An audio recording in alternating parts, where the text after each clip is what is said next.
ॐ श्रीगणेशाय नमः। ॐ श्री सरस्वत्यै नमः। ॐ श्री गुरुभ्यो नमः। ॐ सहना भवतु सहनौ भुनक्तु सह वीर्यं करवावहै तेजस्विनावधीतमस्तु मा विद्विषावहै। ॐ शान्ति शान्ति शान्तिः। वक्रतुण्ड महाकाय सूर्यकोटिसमप्रभ निर्विघ्नं कुरु मे देव सर्वकार्येषु सर्वदा। सरस्वती नमो नित्यं भद्रकाल्यै नमो नमः।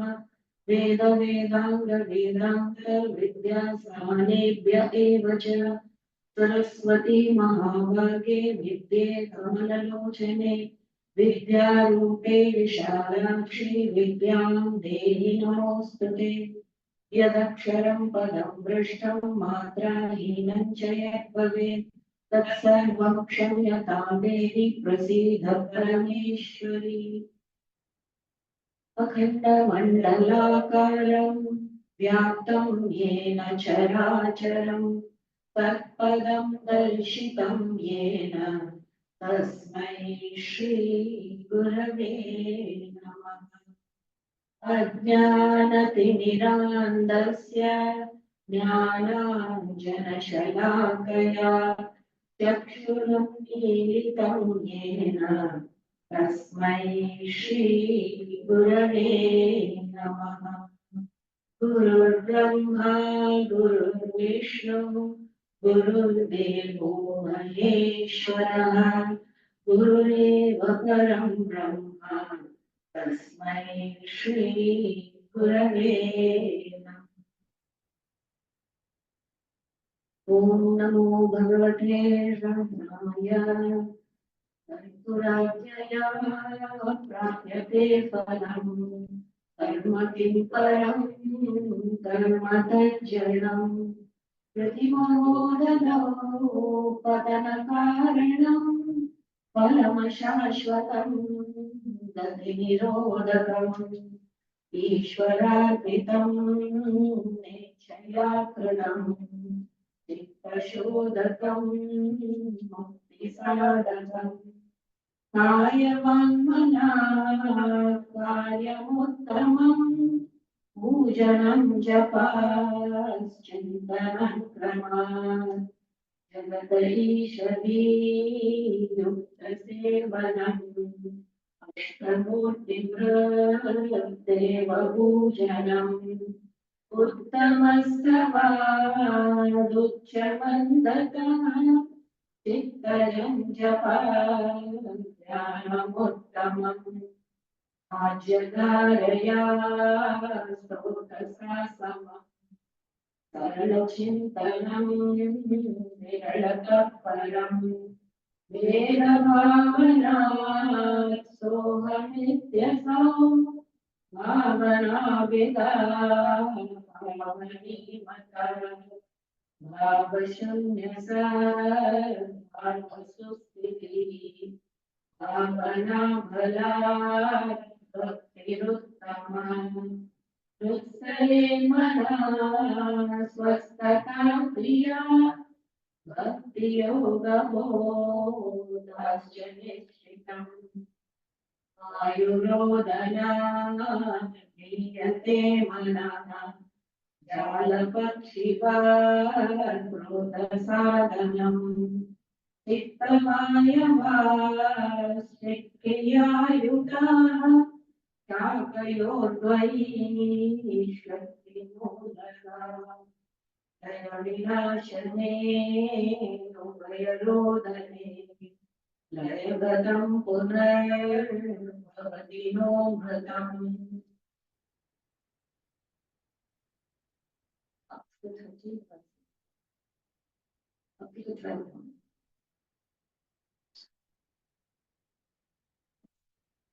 लय विनाशने उभयरोदने Layagatam punar bhavati no vratam. Bhagavan has been talking. What does he tell us? That whichever path you choose, what is the destination? Where has one to arrive at? First, one must determine that is it taking you there? There are many modes of transport to go to any place. We must just ensure that it is going in that direction, the destination is getting there. Our goal we must start. So he says that goal is what? Nischit. Roop se, we need to know, and that is for the mind to be totally absorbed in one's own nature, in one's self. He says it should be in the heart of who you are. This mind, which is habituated to go out and seek Vishaya. What is Vishaya? Objects, sense objects. Sense objects is anything that I know of the world, which means the eyes take me out, see form, color, shapes, sizes. The nose takes me out, gives me various experiences of smells, some good, some bad. Likewise, the tongue, the sense organs of perception. Sounds are heard, tastes are tasted, forms are seen. The skin gives me the sensation of touch. So some touch is good, some is painful. All of this creates in the mind certain impressions. This is liked, this is wanted, this is not liked, this is not wanted. All of this is known, and the mind keeps learning and creating, forms impressions from these experiences. So also teaches us which is sweet smell, which is salty to taste, what is good to see, what is pleasing to hear, what is harsh to hear. This we learn, and the mind forms impressions. It is going on and creating. And so more and more we see the mind and experience the world outside of us, the more impressions it gathers and gives us different experiences. Now, as long as we are caught up in the sense objects, as Pujya Gurudev would say, body, and because of the body, all objects are known. Because of the mind, emotions are known. The BMI index, he would call it. No? All ideas, because we are entertaining the intellect. So this way, emotions and all of this make up the experience. And we are so caught up in this experience, daily asking for different experience. What is there we want to experience it differently? We are stuck in this. He says, as long as that goes on, the mind is restless, it is seeking for something more, it is seeking a new experience. Constantly we are working on this. There will never be peace known. So if one is, and finally, what are we doing this for? Because we think this will give me happiness, this emotion will give me happiness, this experience will give me happiness, following this principle, it will give me happiness. He says when the mind is absorbed in the self, that itself is happiness, when it is not wandering around here. And which ways he is saying? There are so many ways to do it. Karma yoga, bhakti yoga, we have seen all of that. He says, understand all these paths. If they are taking you there, then whichever path you choose. But the destination is that the mind should rest in its own nature. So for that, he says, even pranayama helps. This time he is talking about how pranas help control the mind. He says, this state of samadhi, to control of mind, what happens is, the samadhi You reach in that state, as long as you're in samadhi, the mind is absorbed. But what happens when you come out of samadhi? Again, it begins to wander here and there, isn't it? It goes here, it goes there, and you say, oh, this meditation was very good. And one day I didn't do meditation, now I'm restless, I'm unhappy, I can't concentrate, I can't focus on my day because 2 days has gone by, I have not got time for meditation. So what has happened?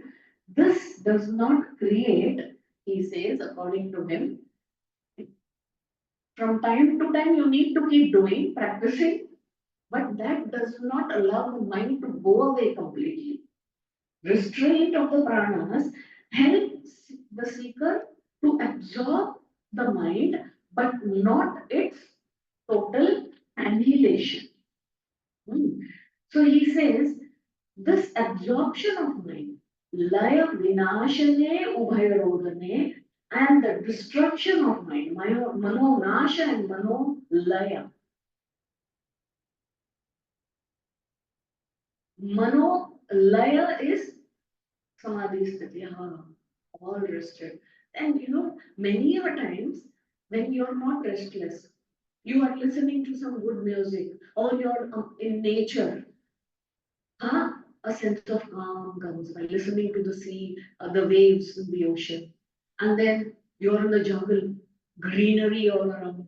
Just being there stills the mind for some time. You are very relaxed. What has happened?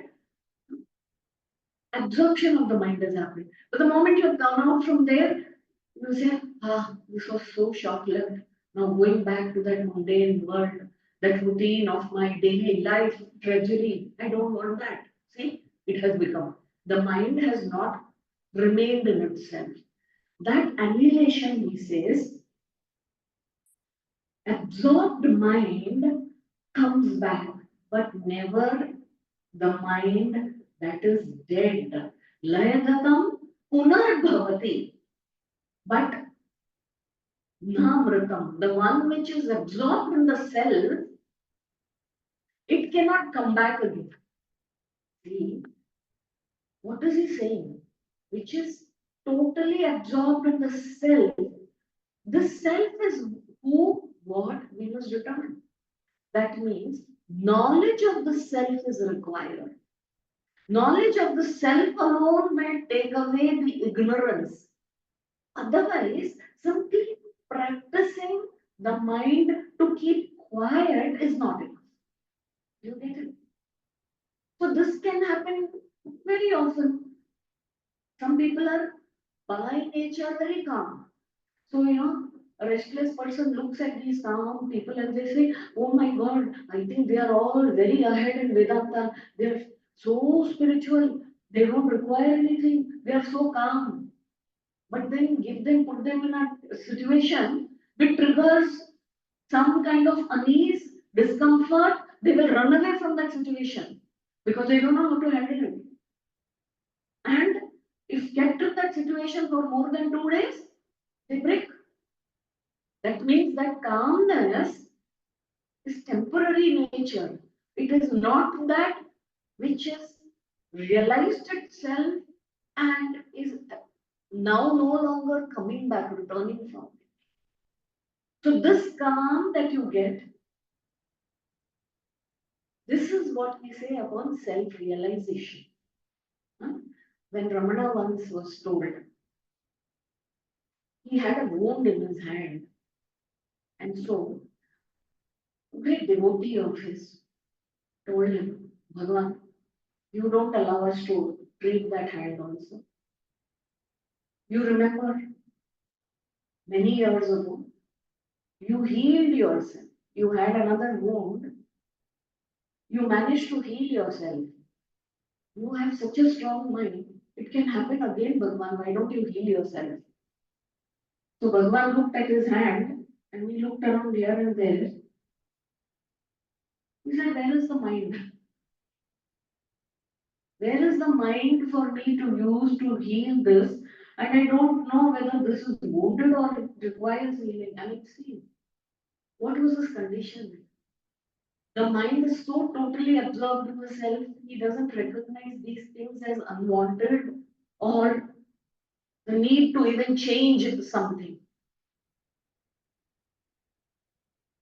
Where is the mind, he says?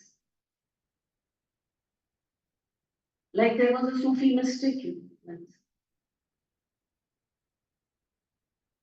There was a devotee who would go to him and he totally devoted to him.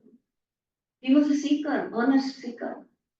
He told him, how is your mind this way? Your perspective of everything is so different and so wonderful. You look at everything around you, you have such compassion, kindness, wisdom. Where is that mind? I want that. I want to see things that way. So he says, oh, my mind. So I must have kept it here somewhere. I don't remember where it is. If you find it, take it. How does it happen? They also live in the same world. Upon self-realization, what happens? This mind does not go out anywhere. Why doesn't it go out? It has found what it is seeking. And when the mind has that knowledge of the self, only then will it find itself. You will never see in the world something that you already do not know. Have you noticed this? Even if there is something in front of you, if you are not aware of what it is until you are looking for something specific, you will not find it. Even our description, as some master has said, of the world, description is about what we know of the world. It is never what we do not know. So, this knowledge of the self is very important. Only then, when the ignorance of self is gone, will you realize yourself. That peace, that happiness, bliss that you are seeking is who you are. This knowledge has to be there. Until then, you do anything. You do your pranayama, you do every other technique. You lose yourself in worship. It should not, this, destruction of the mind. That is when its complete death is when only ignorance of the self goes. That is why Vedanta says non-apprehension creates to misapprehension of the self. Non-apprehension because you don't know. You have not comprehended who yourself is. And we have assumed ourselves to be another, the limited body and the limited mind. And we suffer its consequences. This is what is happening to every jiva. It is only upon knowledge of the self, as in Atma Bodh, Bhagavan Shankara says, it is like food, when you're cooking food, if you say, I have put the rice, I have put some water, I have added some vegetables, and I have added some masala, what you want, salt and something else that you put into it. And you say, now it's ready to eat. Can you eat it like that? You can. It requires fire to cook it. Isn't it? So that fire which cooks the food is considered like Atmajnana. You have everything else, but you can't eat the food until that fire in that is the jnana only. This jnana will burn out all that is not self and what remains is a self. When the mind recognizes this, it just doesn't get out to seek anything more. So there is no desire, there is no lust, there is no anger, there is no hatred. Why do all this come? Due to ignorance of my own self, and that I lack because I'm attached to the body which is limited. I'm attached to the mind which is limited. My emotions are limited. So I think I lack all the time, I lack something or the other. I want to fulfill myself. I want to get this, I want to get that, then I will be fulfilled, then I will be happy. Then what am I doing? I'm not happy. I'm restless. So what do? I will join some meditation class. I will do some yoga. I will do some pranayama. Okay. I will do some bhajan. I will do some kirtan. I will go on tirtha yatra. Oh, very nice. That 1 week, how I forgot everything, all my worries, all my chinta gone. Then I come back. The same thing, same worries, same anxieties, everything continues. Right? That is why he says these are all props. But that knowledge of the self is required. This knowledge of the self, when that is realized, what happens?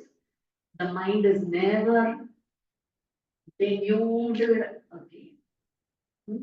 And therefore, the 14th verse, Bhagavan says, Pranabandhanat linamanasam ekachintana nashametyadaha. The mind that gets absorbed, pranabandhanat, by the restraint of the pranas. Pranabandhanat linamanasam, the mind that gets in laya sthiti. Lina, it becomes, sthira. Very nice. Pranayama kiya, fresh love, relaxed love, very calm and wonderful. And then there is a phone call from some friend, relative, office, wherever, giving you all bad news. What has happened? Now the mind has started worrying. The mind has got anxious.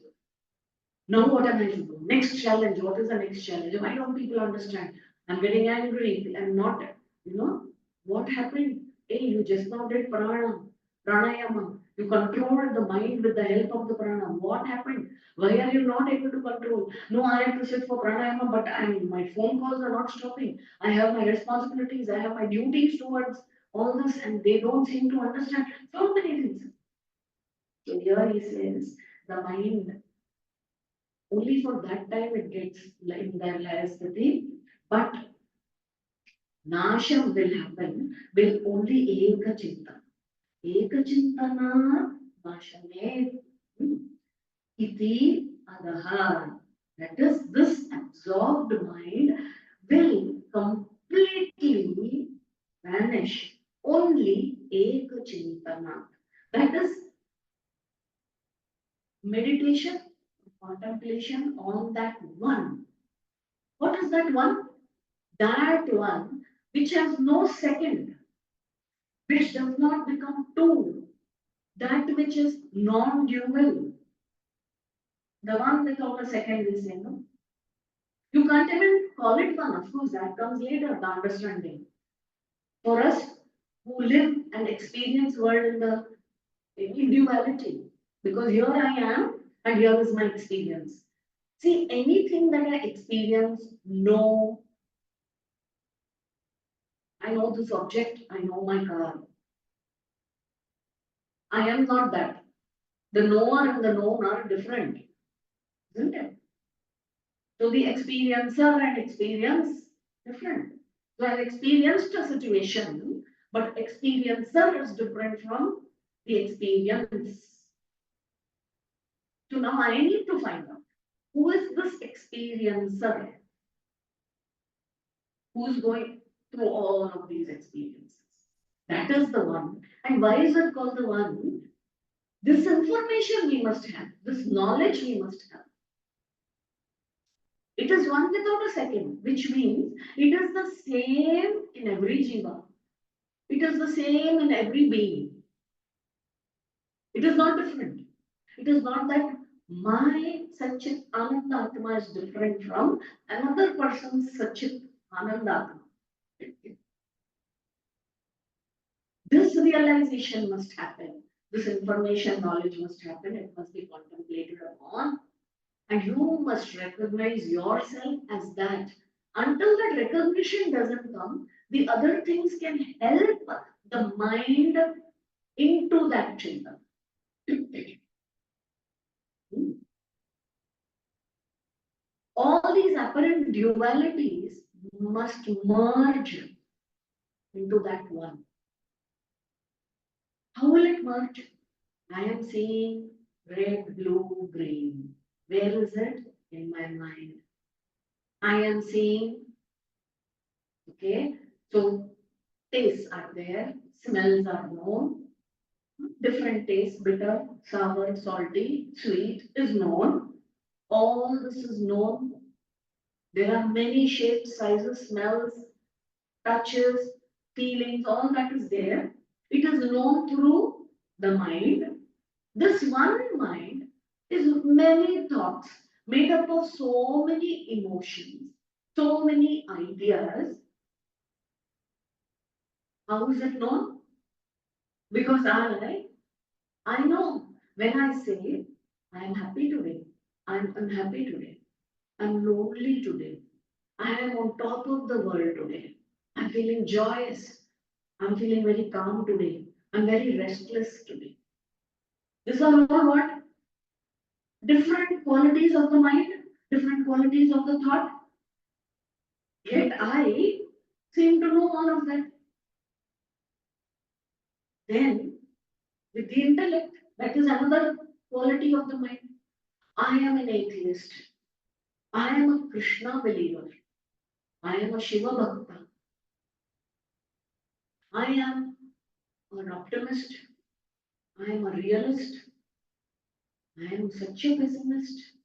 All these are qualities of the intellect which I am identified with, but I can see myself and see the thoughts attached to all of this, no? The different qualities of all the thoughts that are coming. And I myself am one, and I'm seeing all these dualities. Till yesterday, I was non-believer. But you know, yesterday that experience made me become a believer. So I, who knew myself as non-believer, today I am there knowing myself as believer, and I have not changed. The thoughts, the ideas have changed. My idea has changed, my mind has changed. So the one, non-dual one, is seeing these dualities. Like this we must go. Who is that one who is, because of whom all duality is known? Keep going into that ekachintanam towards such a thinking can result in this. So this knowing must, body keeps changing, mind keeps changing, intellect keeps changing, waves, the energy keep changing, pranas, the state of pranas keep changing. All this change is known by one changeless entity. And it has to be changeless entity. Because if it is also changing, then there will be something to tell you that that has also changed.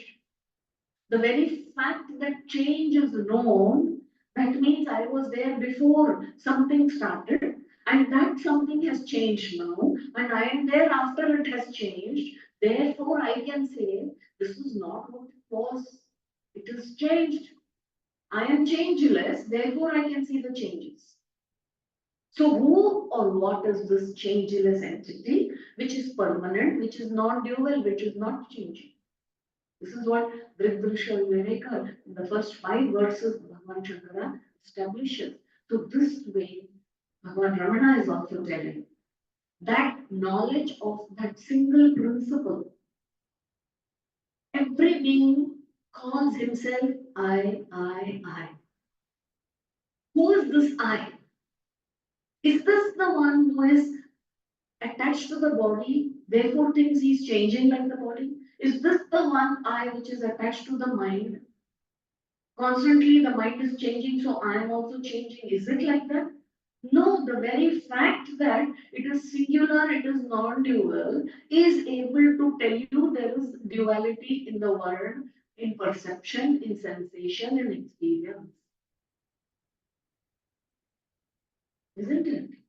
So he says, this existence principle, then every other thought ceases to be, and it is just recognizing this principle alone, then recognizes itself as consciousness. And for this whole process to happen, the mind must be relatively quiet. When we say the mind must be quiet, it must not be running here and there. Therefore, Bhagavan Krishna says, try and control the mind. Don't let it run outside to objects of sensation. Try and withdraw. What is control of the mind? Huh? If this mind is not tamed, it will take you out. Like you have a car and the steering wheel thinks it is in charge, not the driver. And it is going to take you to anywhere it pleases. Would you want to have such a car? It is good for a joy ride. For some time we want to go into the amusement park and sit there. We think we are in control, but somebody else is controlling. Fun. Not all the time. When we want to drive a vehicle, we have to be in control of it, isn't it? So this control of thoughts is making it still by not, that is why we say a calm mind, a mind which is content with whatever it has, mind that is not disturbed by experiences, outer experiences, or even inner experiences. It recognizes that it is a state that comes and goes, it is not permanent. Therefore, I must not be distracted by it. I must put my mind to that which doesn't change at all. And if you can remain there, you have attained a certain amount of quietude. If you can remain with yourself in solitude, not engaging with anybody, with anyone outside, this kind of a mind is ready for deep contemplation and recognition of the self can happen. So until then, no, we are these jivas searching, looking out for something other than ourselves outside of us. Like a master said, if you're not going to find the truth within you, where are you going to find it? It has to be within you, not outside of you. By patient and regular practice of contemplation on this one non-dual truth, only can you gain abidance in the self. This is the goal of all spiritual seeking. So then, till that time, somebody keeps doing something. But once if the self is known, recognized, and the mind is abiding in that, what is Bhagavan saying? Is there anything to be done with after that? Hmm? So you will see in the 15th verse. नष्टमानसो कृष्णयोगिनः कृत्यमस्ति किं स्वस्तितिं यतः. What duty is there for the exalted yogis? For the one with whose mind has been destroyed. Nashtamanasa. There is no mind now. Utkrishta yogina. That has happened to the Utkrishta yogi. In fact, where there is no mind, people think, how can I think? How can I plan? How can... You are available when this mind is not there to a greater intelligence that will take care of everything. That which is anyway taking care of the entire world will take care of you also. You wake up to this intelligence. And that is not part of your mind. It is not something you can infer. It is not found in the books.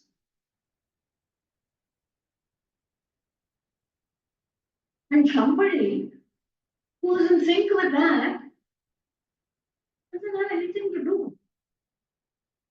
So he says, is there anything to be done? Typical Ramana style rhetoric. Meaning, nothing is there to be done. कृत्य मस्ते क्यों? नहीं क्या कुछ करना? कुछ नहीं है. He is only abiding in the self, which means what? Like the Buddha said, can you rest until action arises on its own.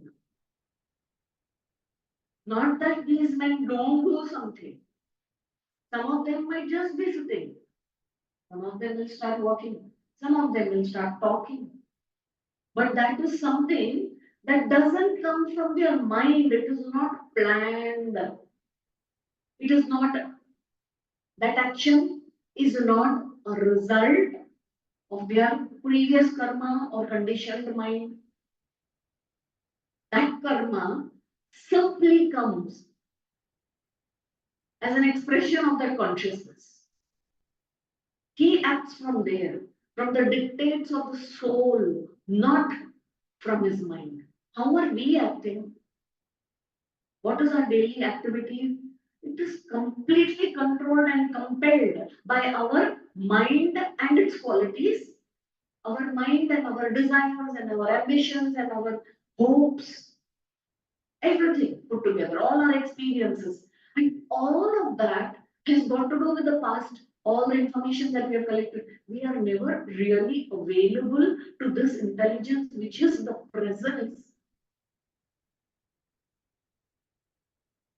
So then, we are compelled. Tomorrow I want that. Therefore, I'm working towards it. Where is it happening? The mind. Isn't it?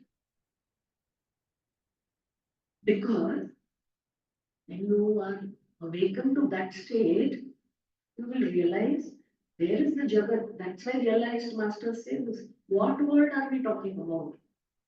That world is in everybody's mind. This mind is so powerful, it can create multiple worlds like this. But for that Utkrishta yogi, nothing is left for him to gain from this world. He realizes it is all an illusion. He was deluded before that he was running after all this. Now there is no world since there is no mind. And he has awakened to that state. In awareness, he's saying, in deep sleep state, we all go through this experience. We have all slept well in the night. Where were you? Where was the mind? Where was the world? It was not there. Right? That is everybody's experience. It was not there. But what happened? Since there is ignorance of who you are, and you thought you were this ego, the ego is part of the mind. Since it is, all the thoughts arise from there. Since ego was not there and thoughts were not there, world also was not there. And you knew this when you woke up. But in that deep sleep state, you say, I don't know anything, but it was peaceful. It was wonderful. There was no world, there was no mind.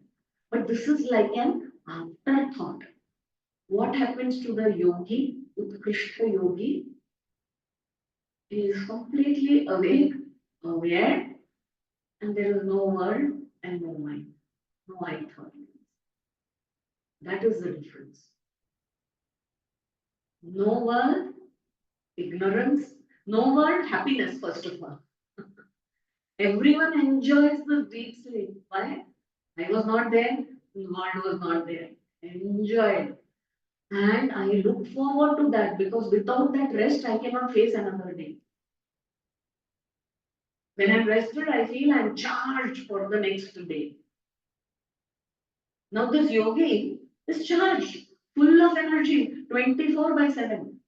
Because there is no world, there is no I. He's blissful, happy, and in complete awareness of that.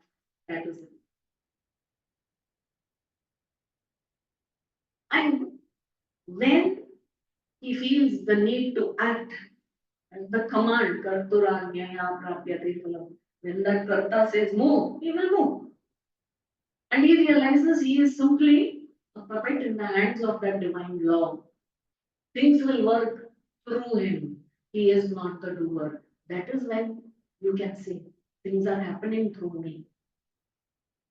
Events are happening, deeds are getting done. That's it. I hold no responsibility. There is no duty for him. He has nothing to gain. No more duties. He is not compelled to act.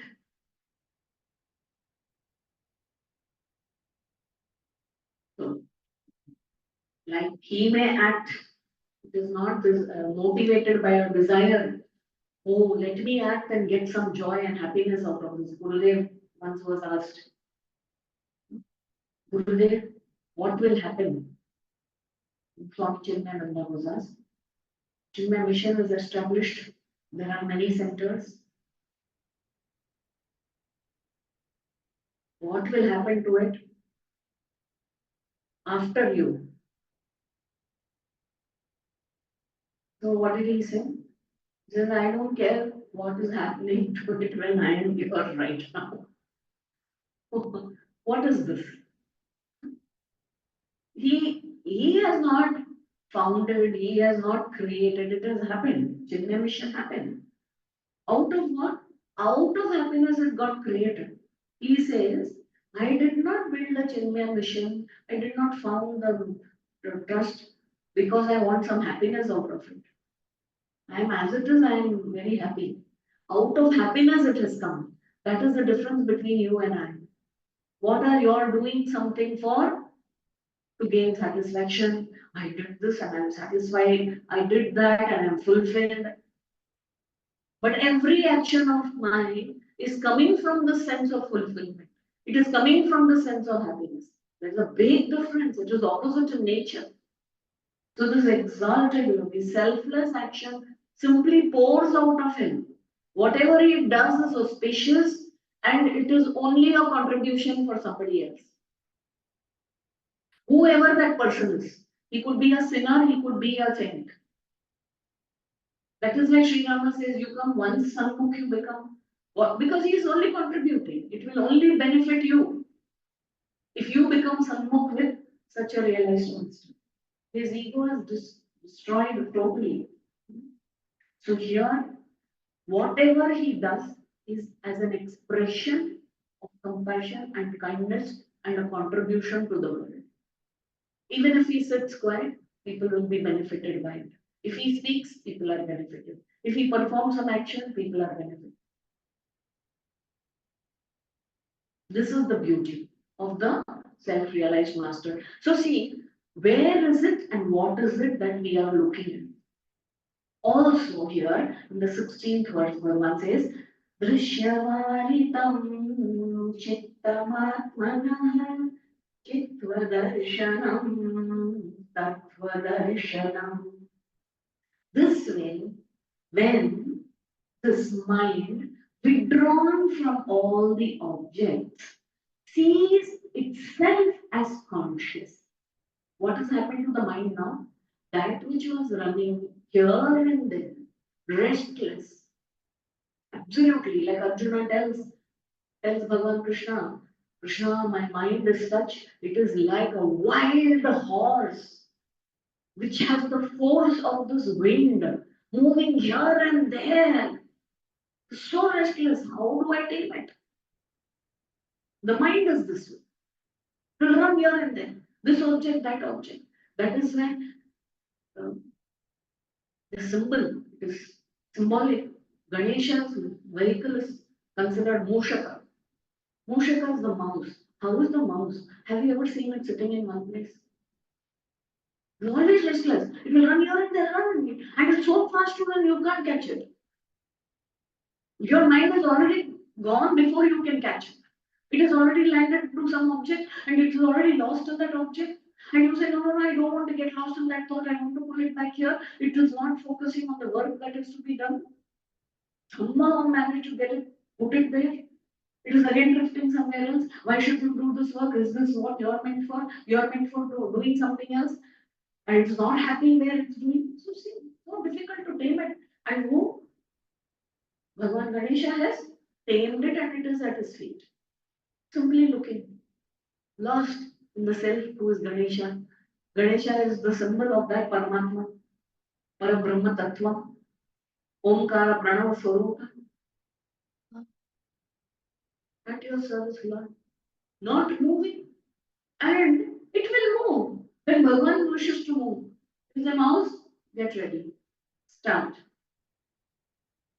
Put in the key, start, ignition, move. Move at the speed I tell you. Move in the direction I tell you. So motion will only do that much. Then you will say stop. Second gear, third gear, fifth gear, going at 120 kilometers. Fantastic drive. Slow, steady, stop. Sit in the garage. Sit in the garage. Absorb. You see, this is the mind of Bhagavan Ganesha. He says, withdrawn from the sense objects like this, the vision of its own, it recognizes itself as consciousness, and that is the vision of reality. Chittva darshanam, tattva darshanam.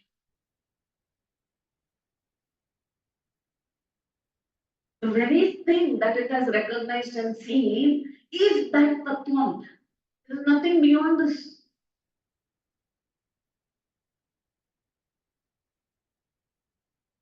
We have to bring the mind to this state. The mind, when it is moving out into the world, seeing the world of objects, sensations, emotions, thoughts, becomes many, varied, creating this experience, which is a fantastic experience. But when asked to just focus on the non-dual, recognizing itself as consciousness, simply settle into that silence. And it doesn't need to get out now because it has realized. And now, even when it moves around in the world of objects, emotions, it can never forget who it is. Therefore, that is Tattva Darshan. So, this exalted yogi, don't think that now he is self realized. So, no speech, no senses, no mind. That will become Manda Buddhi. You see one without any mind, dull. He can't apply his mind to anything. That is not the way. He is consciousness. He is consciousness. He is the self, that existence, Satchit Ananda of all. He is the self in all. So he is covering everybody. In that awareness he lives. There is the question of him desiring anything. There is no other that he sees itself. So in the world also, when he is dealing with the world through the mind, through the sense objects, organs, intellect, all of that, when the whole process of experiences is going on, his mind is not disturbed. He is at complete peace with.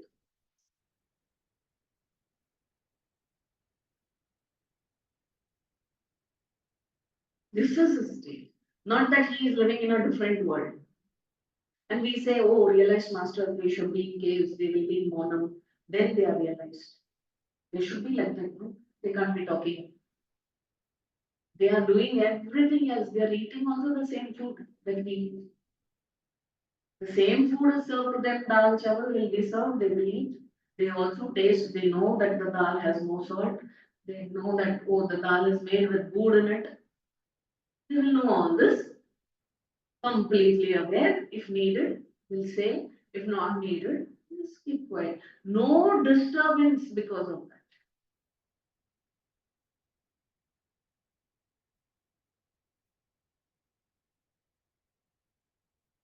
Once this master was asked, somebody came and said, Swamiji, I'm sorry, I disturbed you.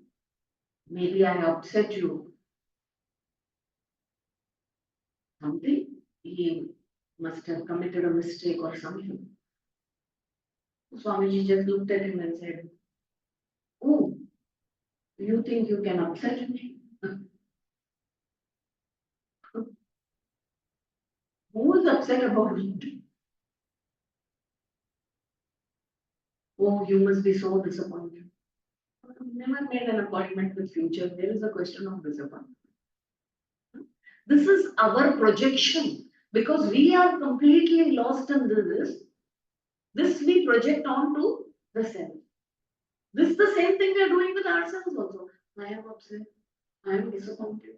I am the self which cannot get upset or disappointed. That we forget about ourselves. First, we have to learn it to say these things, think of these things for the Guru. See, when we see that Guru this way, Guru is a manifestation, a reflection of that consciousness, and we change our attitude thinking towards the Guru, only then can we direct that thinking to ourselves also. But here what happens? Guru is constantly telling you are that consciousness, but we treat the Guru also like how we are treating our own minds. Guru, you are disappointed. Guru, you are upset. Guru, you are angry.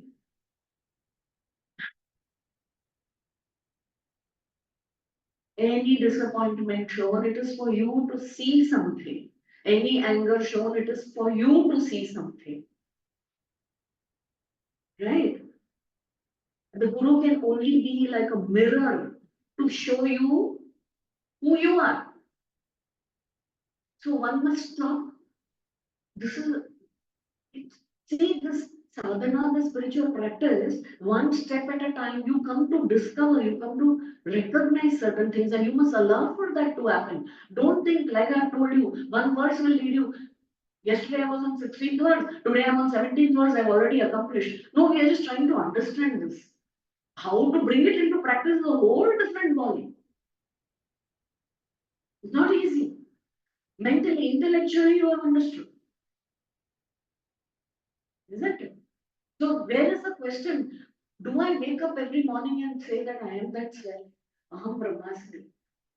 And as Brahman, how can I get involved in the dual world and react and respond to people as though there are two? How many of us wake up with this thought? Or how many of us get up with, I cannot do without coffee. If I don't get all these things done today, it will be a mess. My life is gone. If these people don't act the way I want them to, I'm dead. What are we giving ourselves up to? This world caught up in the mind, deluded. This mind that doesn't recognize itself as this consciousness existence principle. We are lost day in and day out. Bhaja Govindam, Bhaja Govindam, Govindam, Bhaja Govindam. Why? Samprante, when you leave the body, after which again you will have to take Punarapi Janam, Punarapi Janam. This cycle of transmigration, birth and death doesn't go because birth and death is in your mind.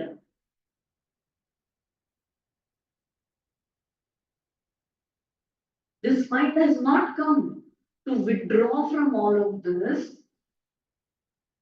to see itself as consciousness. Satchit Ananda Swarupa. What is my Swarupa? Upanishads declare your Swarupa, you are that. Satchit Ananda Swarupa. Sat, existence. Existence meaning the very isness that cannot be taken away. Also remember, anything and everything that can be taken away from you is never yours. Start contemplating on this. So what all can be taken away from you is not who you are, or is not yours. Is not yours. Now, be happy with what is yours. Because what is not yours is anyway going to go away and give you disappointment, and you're going to be upset. So what all can be given? Start writing these things down if you want. you will realize what you have is what will give you peace also. Remain with that. What you have and what cannot be taken away from you. Be happy in that. And be happy in the knowledge that you are Satchit Ananda Swarup. You are of the nature of existence, not in the nature of non-existence. That cannot touch you.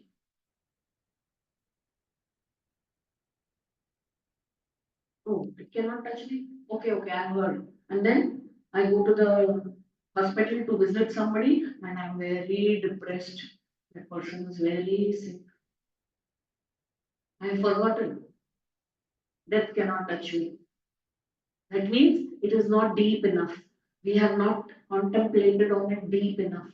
This, when I understand, and then when absorbed in that, I go to the hospital, say, oh, the end of the body has come. That is what is happening. And I'm not disturbed any longer. Has this transformation come within? This is important. The mind is generally very extrovert. And when an object and thought arises in our mind, we generally begin to brood over this. Desire is there, I want to own the object, therefore desires come and restlessness happens. Or there is something that is giving me worry. This will be there, I will lose it. This will happen, what will happen, then I begin to. So, in all of this, the mind is restless and I am lost with the mind. Until the mind is not put into this question, who am I? We always say, I will question this later. I have a lot of responsibilities, duties, and terrible worries and anxieties to take care of now.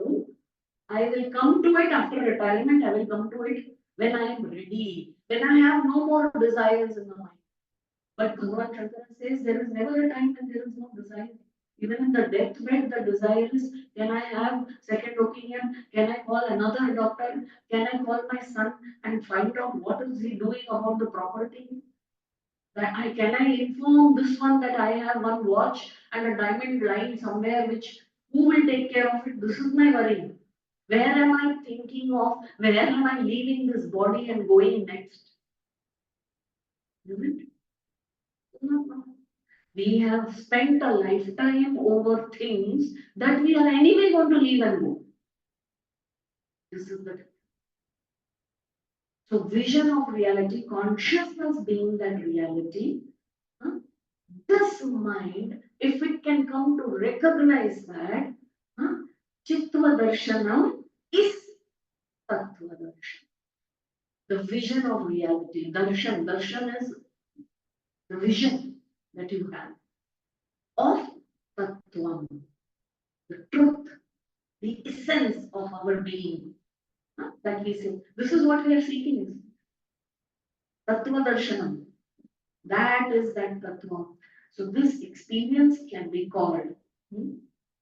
Um, Again, we should not take this again. I say experience.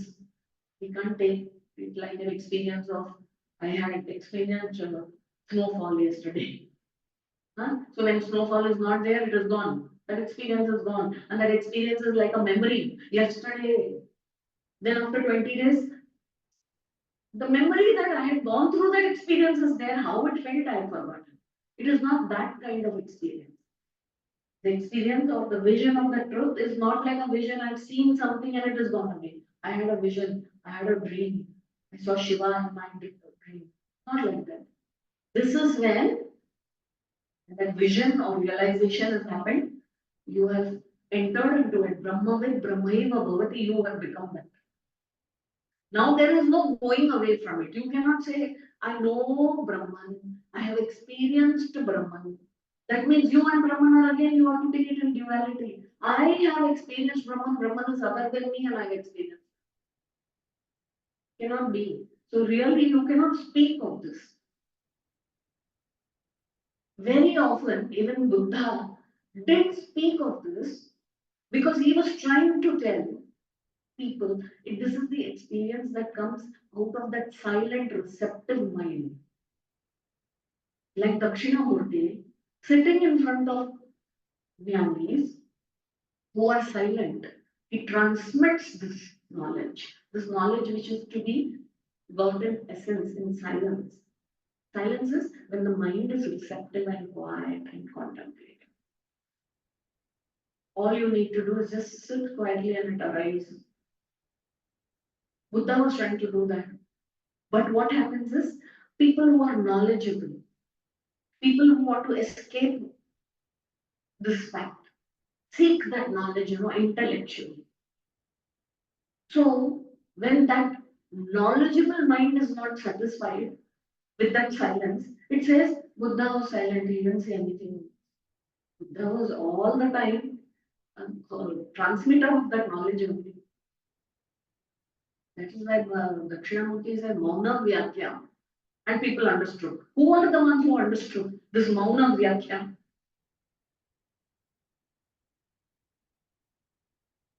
To the minds which are totally silent.